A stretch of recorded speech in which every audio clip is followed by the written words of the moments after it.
অধিকারী ছাড়বো না। আমাকে চোখ দেখিয়ে লাভ হবে না, আমি বলে গেলাম। পশ্চিমবঙ্গের রাজনীতিতে এখন এক অদ্ভুত এবং জটিল সমীকরণ তৈরি হয়েছে। যে রাজনৈতিক ছক কষা হয়েছিল একটি নির্দিষ্ট সংখ্যালঘু সম্প্রদায়কে কোণঠাসা করার জন্য, সেই ছকেই বুমেরাং হয়ে এখন আঘাত হানছে খোদ রাজ্যের অর্থনীতি, সাধারণ হিন্দু খামারি এবং এমনকি চিড়িয়াখানার বন্য প্রাণীদের উপরও। সম্প্রতি পশ্চিমবঙ্গের রাজনৈতিক প্রেক্ষাপটে এমন কিছু নীতিগত সিদ্ধান্ত এবং অঘোষিত বিধিনিষেধের প্রবর্তন করা হয়েছে যা রাজ্যের আর্থসামাজিক ও ধর্মীয় স্বাধীনতায় গভীর প্রভাব ফেলছে।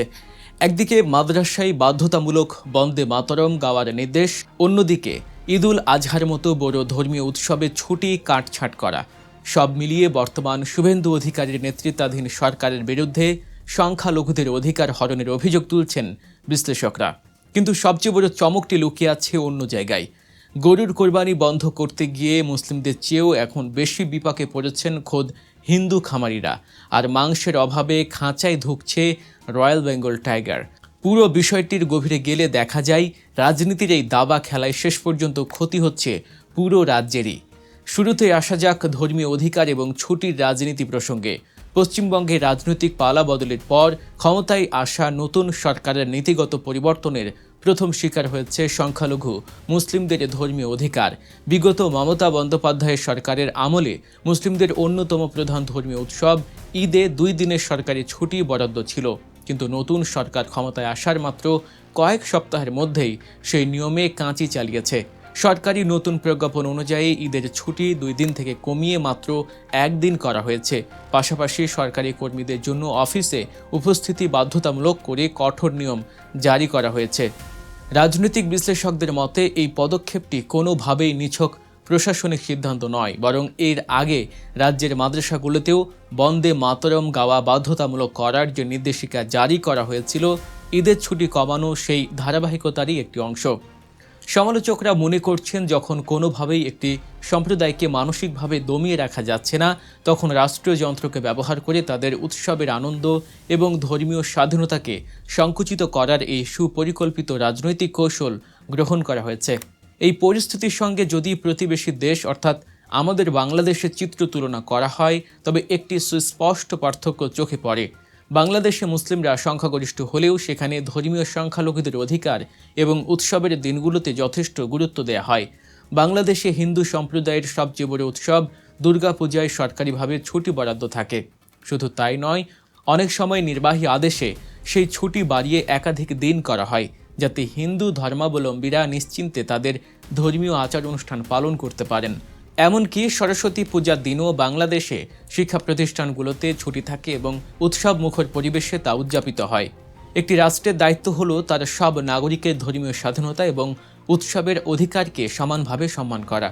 বাংলাদেশের মতো মুসলিম সংখ্যাগরিষ্ঠ দেশে যদি হিন্দু সম্প্রদায়ের মানুষ তাদের পূজা পার্বণে একাধিক দিনের ছুটি এবং রাষ্ট্রীয় আনুকূল্য পেতে পারেন, তবে ধর্মনিরপেক্ষ রাষ্ট্র হিসেবে পরিচিত ভারতের একটি রাজ্য পশ্চিমবঙ্গে কেন মুসলিমদের প্রধান 2টি উৎসবের একটির ছুটি কমিয়ে দেওয়া হবে?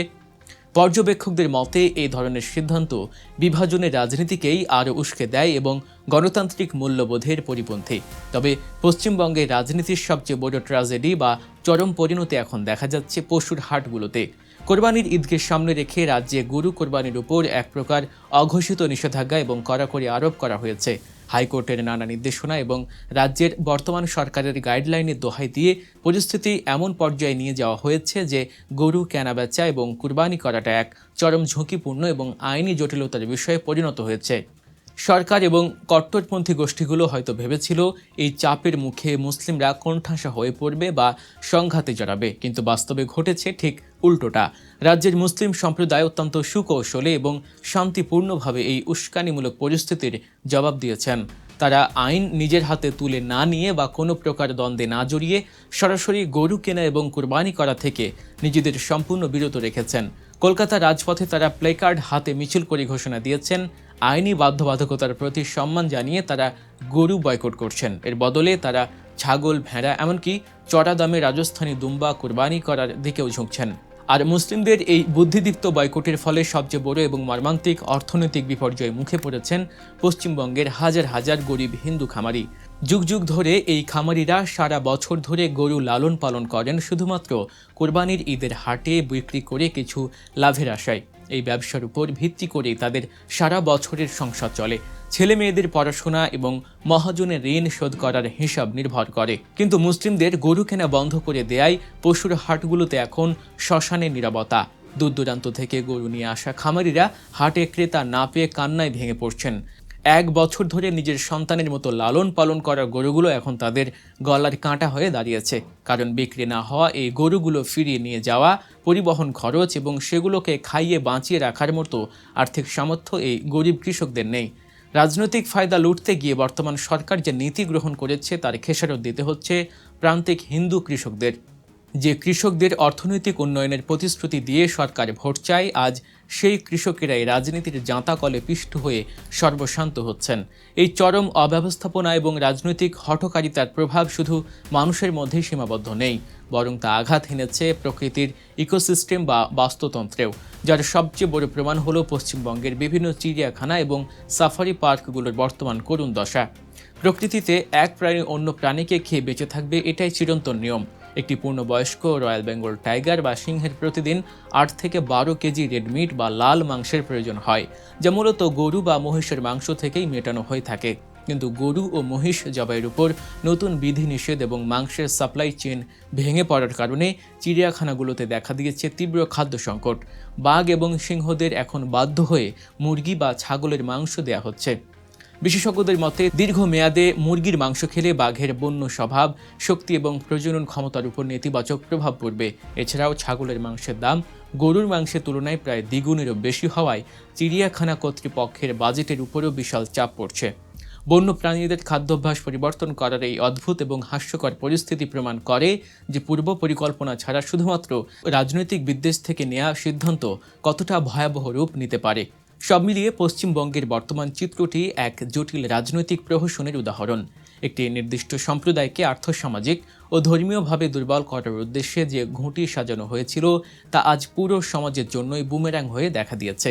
ঈদের ছুটি কমিয়ে হয়তো সাময়িকভাবে ক্ষমতার দাপট দেখানো গেছে, কিন্তু পশুর হাটে সর্বশান্ত হিন্দু খামারির কান্না এবং চিড়িয়াখানার ক্ষুধার্ত বাঘের গর্জন প্রমাণ করছে যে বিভাজনের রাজনীতি কখনোই কোনো কল্যাণ বয়ে আনতে পারে না।